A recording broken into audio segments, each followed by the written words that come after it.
Good morning Malacanang Press Corps and sa mga guests natin from Iloilo City and Kalinga and syempre kay Mrs. Roque, good morning. Good morning Presidential Spokesperson Harry Roque. Magandang umaga Pilipinas at magandang umaga to the ladies and gentlemen of the Malacanang Press Corps. Well, for our good news, first, I'm pleased to announce today, March 8, International Women's Day, that the Philippines tops the Women in Business 2018, where our country was ranked as having the most number of women executives. This is according to Grant Thornton International, one of the world's largest professional services network of independent accounting and consulting member firms, when it surveyed 4,500 senior executives across 35 countries.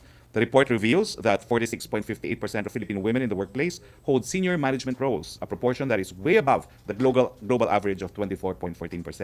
It attributed our country's top ranking to non-discriminatory policies for recruitment, paid parental leave, and flexible hours as among the practices. The Duterte administration continues to improve the lives of Filipino women in all spheres, economic, social, and political. Women and men are equal partners in the pursuit of the country's development, as we all vow to fully implement the Magna Carta of Women this International Women's Day. And secondly, the Duterte Spouses Association, Inc. recently visited Albay to conduct assistance to communities displaced by the eruption of Mayon volcano. The Duterte Spouses Association, Inc. distributed relief assistance in partnership with foreign chambers of commerce, RAM, and local associations. The Duterte Spouses Association, Inc. also participated in a relief effort for 4,000 women displaced by the fighting in Marawi. Nais namin ipaalam sa publiko na ang TESDA po ay magbibigay ng libreng construction workers training sa higit kumulang 100,000 katao para maisakatuparan ang ating Build infrastructure plan.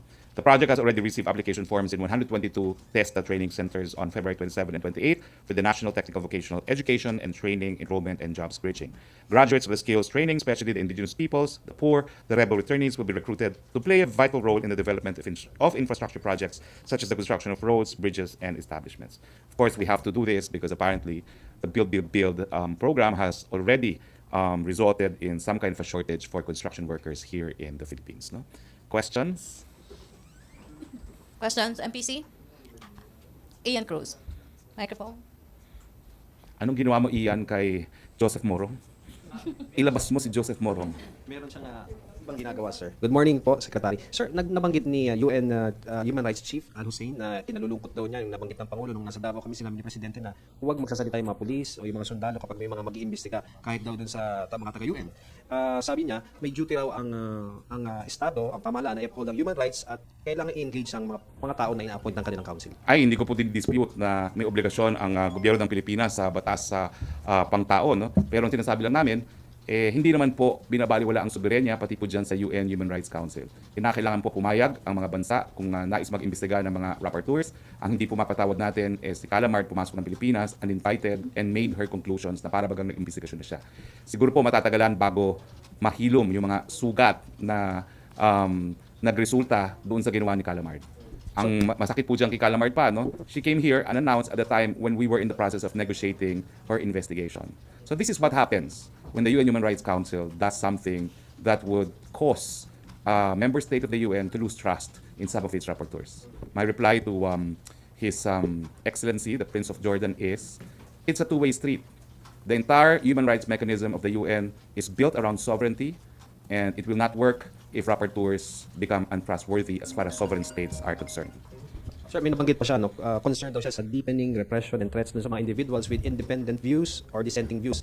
Na-mention niya nga po, si Senator De Lima na nakakulong daw for over a year na arbitrarily kahit walang clear case. Well, His Excellency is a national of Jordan. No? We do not know how the legal system works in Jordan.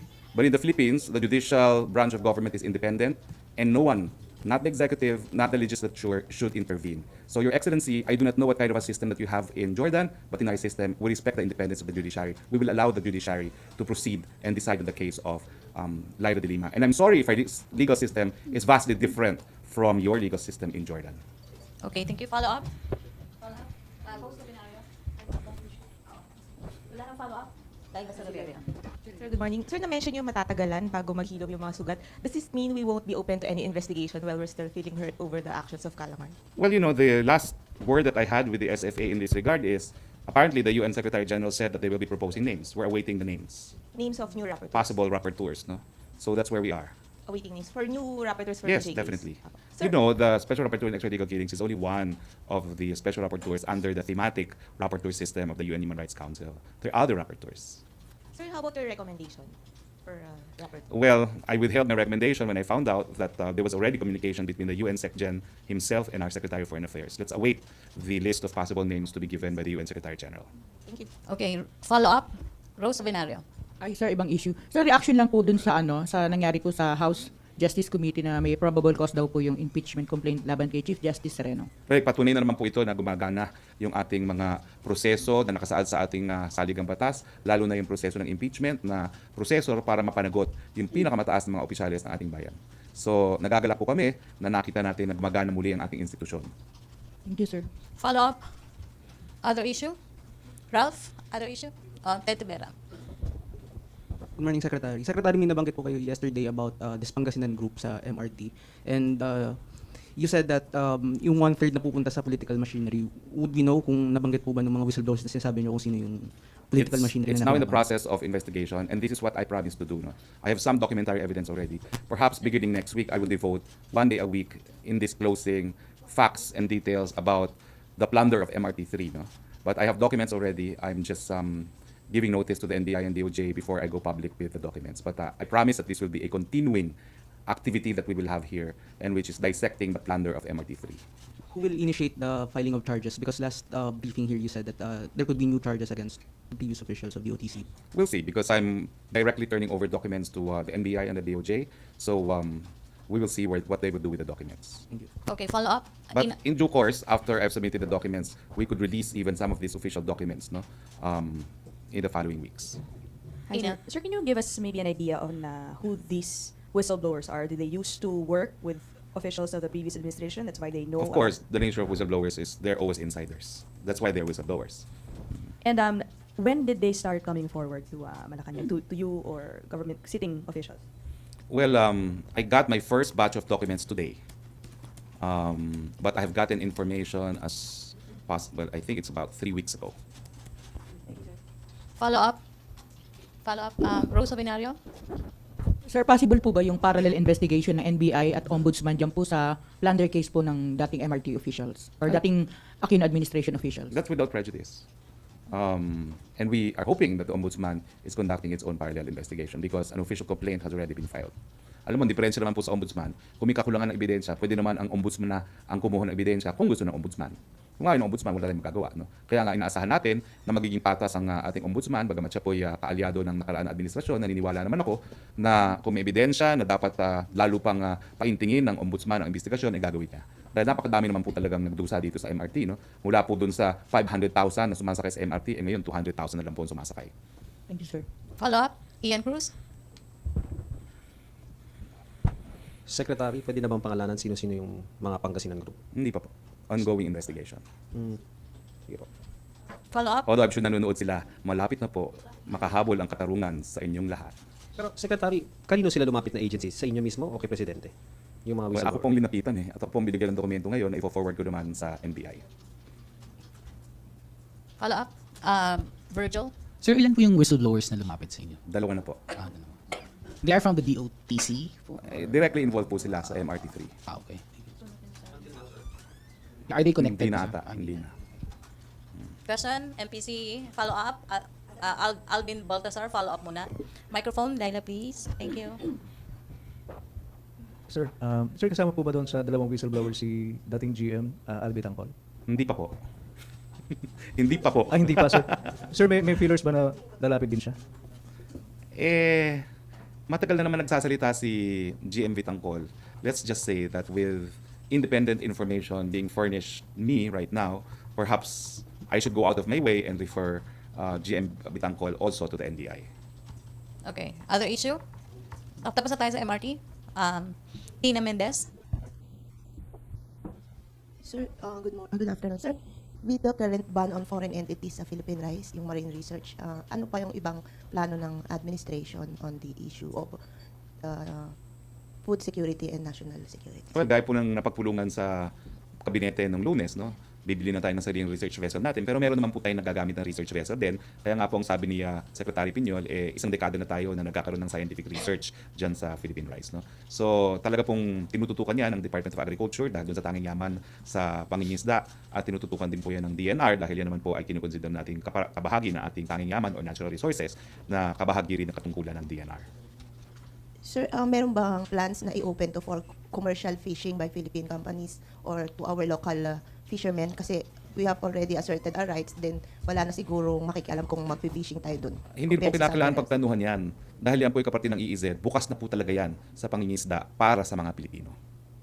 Wala pong kinakailangan na deklarasyon dahil yan po talaga ay karapatan ng Pilipino na mangalap ng tanging na yaman sa mga areas na classified as exclusive economic zone. Nalinawin ko lang po yung exclusive economic zone, yung karagatan. Yung continental shelf, yun yung lupa sa ilalim ng karagatan. So natural, hindi ka po pwede mangisda sa continental shelf dahil wala pong isda sa continental shelf.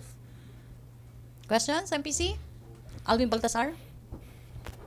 Sir, patanong lang ni Deo. Sa reaction lang doon sa pagsasampa ng tax evasion against capture ng BIR. Well, ano pong reaksyon natin dyan? Kundi ang batas, pinapatupad. Kung meron talagang hindi nabayarang buwis, dapat managot. At kung ako naman ay nakatanggap siguro ng ganong kalaking halaga na $1.5 million, ako mismo magbabayad na ako ng buwis. Okay, thank you, Alvin. Ted Tubera? Secretary, binanggit niyo po kahapon sa press briefing sa Palawan na the President is willing to disclose his bank accounts to the public.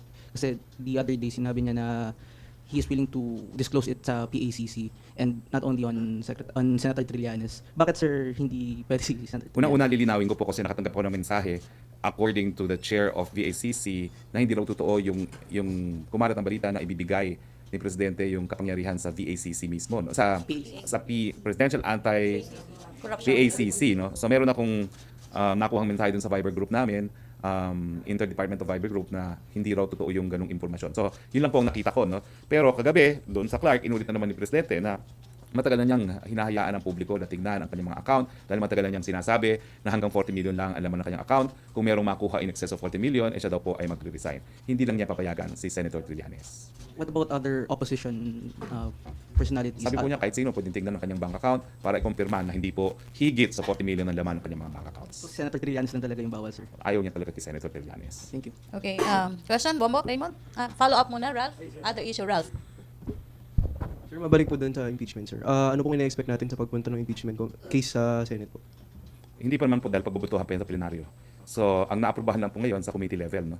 So, nakita naman natin ang nangyari kay Chairman Bautista, no? Kung anong desisyon ng komite, pwede pa rin mapabaliktad sa plenaryo. So, antayin muna natin ang boto sa plenaryo dahil yun ang magiging susi para umusad yung impeachment complaint nito at maging impeachment case sa Senado sitting as an impeachment court. Okay, Raymond Tinasa? Sir, doon lang sa election fraud expose ni Senator Soto. Sir, don't you think this is already a water under the bridge considering na mag-election na naman at nakailang taon na yung mga nakaupo, supposedly mga nanalong kandidato? Well, hindi na siguro, gaya na sinabi ko kahapon, hindi maapektuhan yung term of office ng mga nakaupo except for the Vice President and the 12th seat in the Senate, no? Dahil lahat po ng election protest na po pwede maging dahilan na mapatalsik ang isang nakaupong opisyalis, no? Ay tapos na yung time frame within which to file an election protest. No? Pero importante po to dahil Smartmatic pa rin ang kinontrata ng COMELEC para magbigay na o mag-provide ng automated election services sa susunod na mga halalan. So kung tama ang sinasabi ni Senator Soto na sa Smartmatic mismo nanggaling yung dayaan, dapat malaman natin ang katotohanan dahil baka mamaya magkaroon na naman tayo ng dayaan sa susunod pang eleksyon. At ang sabi naman ng Pangulo, habang siya ay presidente, hindi niya papayagan ang dayaan sa eleksyon. At nagagalak naman po ako na tinanggap ng COMELEC ang hamon, iimbestigahan daw nila itong mga bagong impormasyon na linathala ni Senator Soto sa Senado. Yes, speaking. But do you expect reliable result of the probe to be done by COMELEC? Considering na Mr. James Jimenez is now saying na parang wala naman daw nangyaring dayan, for now, walang proof. At saka yung sinasabi daw na parang early transmission ay parang bahagi ng parang dry run or testing ng mga from the precinct si mga butuhan. Siguro naman po dahil anytime now the President will appoint 2 commissioners and I understand there will be a 3rd vacancy. So the President would have appointed 3 commissioners before the conduct of the next elections and it's a different COMELEC altogether. No? So, but categorically you say na in one way or the other, the President did not benefit from the alleged election fraud, if ever, if it is true. If you are to ask some of the diehard supporters of the President in the last election, they feel that they got more votes. So it is not as if they benefited. They lost votes according to his supporters, but the President is happy with his almost 6 million edge over his closest political rival. Thank you, sir. Okay, questions? Okay, no more? Thank you, Presidential Thank Spokesperson you. Harry Roque. See you next Monday. Okay, thank you Malacanang Press Corps.